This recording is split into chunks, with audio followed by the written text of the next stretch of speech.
Welcome to Blizzard Fire. We hope this video helps fire up your solution. You start by accepting that the factory reset failed and a clean reinstall is the reliable fix. First, back up your data and note your Windows license.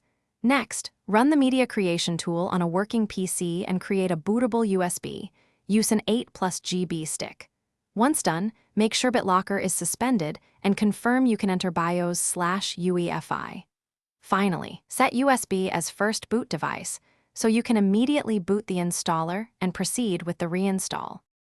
You boot the PC from the USB installer and choose Install Now. Pick Custom, Install Windows Only. When you see partitions, delete the main Windows partitions. This removes corrupt reset remnants.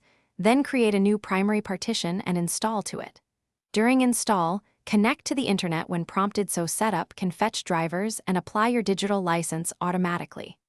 Once files copy and the system restarts, let Windows complete OOB. Make an administrator account and allow updates to run for drivers. You finish by installing all updates and manufacturer drivers, then check activation under Settings.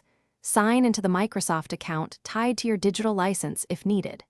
If activation still fails, use the activation troubleshooter or run slmgr/auto after verifying your key. If you encounter boot errors or BSODs, test RAM and SSD, and retry the install using a different USB or toggling UEFI versus legacy boot. One key tip: if something goes wrong, recreate the media and try the clean install again. Corrupt installer media is a common culprit.